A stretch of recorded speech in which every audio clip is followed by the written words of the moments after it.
Θέμα. Ακόνισμα βέργας. Έρχεται ο πελάτης, ο χρήστης, παίρνει μια βέργα. Τι χρησιμοποιεί? Μετά από ένα εύλογο χρονικό διάστημα, η μύτη θέλει ακόνισμα. Αναλόγως στις βολές που θα γίνουν κυρίως πάνω σε βράχια, η μύτη συνεχώς όλο στο μόνι, στο τέλος. Δεν τρυπάει πια τα ψάρια, παρά βαράει μόνο μπουνιές. Τι πρέπει να κάνω? Κατ' εμέ, στο τέλος του κάθε ψαρέματος, για όποιο όπλο χρησιμοποιήθηκε, θα πρέπει να γίνει έλεγχος της μύτης της βέργας. Θα πρέπει οι μύτες να είναι ακονισμένες σαν βελόνες. Γιατί με αυτόν τον τρόπο, όχι μόνο στις κάθετες, αλλά και στις υπογωνία βολές, το ψάρι δεν θα πάρει μεγάλο σκίσιμο, αλλά αμέσως θα τρυπήσει, θα κάνει τη μικρότερη δυνατή τρύπα, θα εισχωρήσει και δεν θα χάσουμε το θύραμα. Άρα λοιπόν η μύτη είναι σημαντικό να είναι πάντοτε αιχμηρή. Πώς λύνουμε λοιπόν το πρόβλημα? Πρέπει να την ακονίσουμε. Ο κλασικός παλιός τρόπος με τη λίμα είναι μια πολύ ωραία λύση. Εάν τη λίμα τη χρησιμοποιούμε από πίσω προς τα μπροστά, έχει πολύ ψηλό δόντι και έχουμε πολύ υπομονή. Διότι το γρήγορο λιμάρισμα θα αναπτύξει θερμοκρασία. Ποιο είναι λοιπόν το πρόβλημα? Το πρόβλημα είναι ότι όταν αναπτυχθεί θερμοκρασία στο μέταλλο, το μέταλλο πλέον πάβει να έχει τα αρχικά χαρακτηριστικά σκληρότητας. Θα πάψει να είναι 45 Rockwell και η μύτη θα είναι 35, 30, 40. Πάντως ποτέ ξανά 45 ή όσο ήταν από την αρχή, από την αγορά. Τι πρέπει λοιπόν να κάνω εγώ? Εάν έχω λίμα, πολύ υπομονή, όπως σας είπα και προηγουμένως.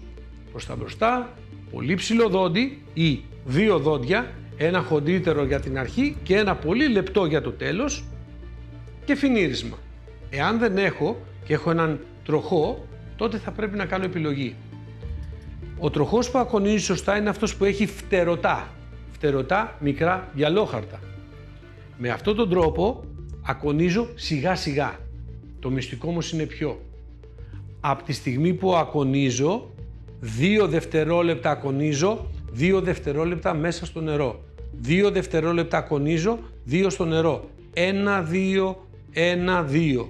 1, 2, 1, 2. Τι πετυχαίνω? Πετυχαίνω να κάνω αιχμηρή τη βέργα μου χωρίς να αυξήσω τη θερμοκρασία της. Άρα δεν της αλλάζω και τη σκληρότητά της. Στο τέλος θα πάω στο γκετσέ ή στο Scotch Brite, έτσι λέγεται, ένα υλικό σαν σφουγγάρι, στο οποίο θα τη γυαλίσω ξανά. Τι έχω πετύχει με αυτόν τον τρόπο?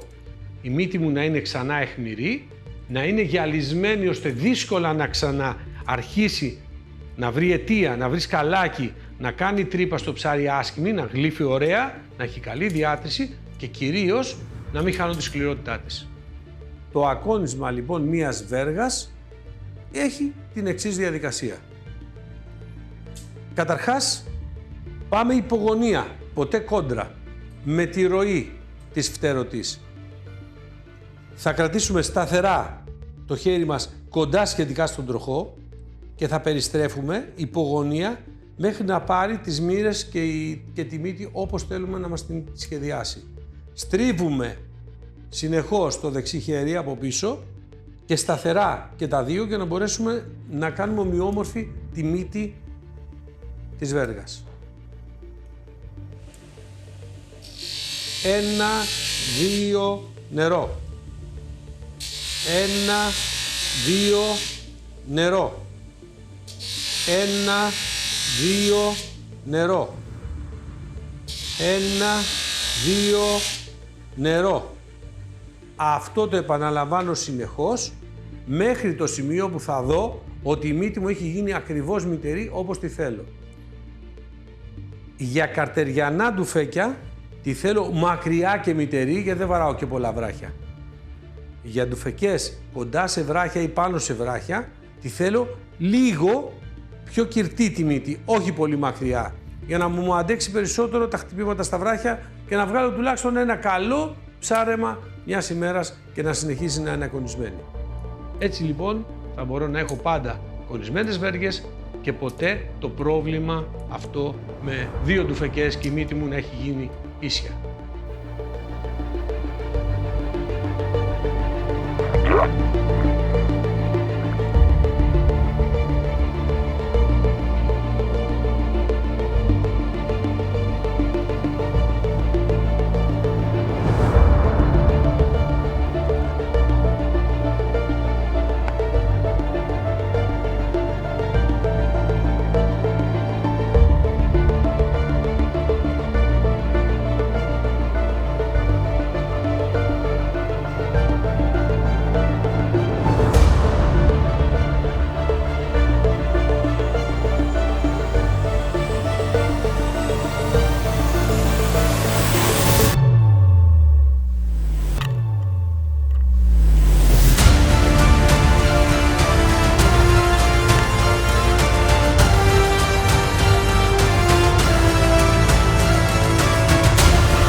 Έλα, 1, 2, 3, κόλλα το.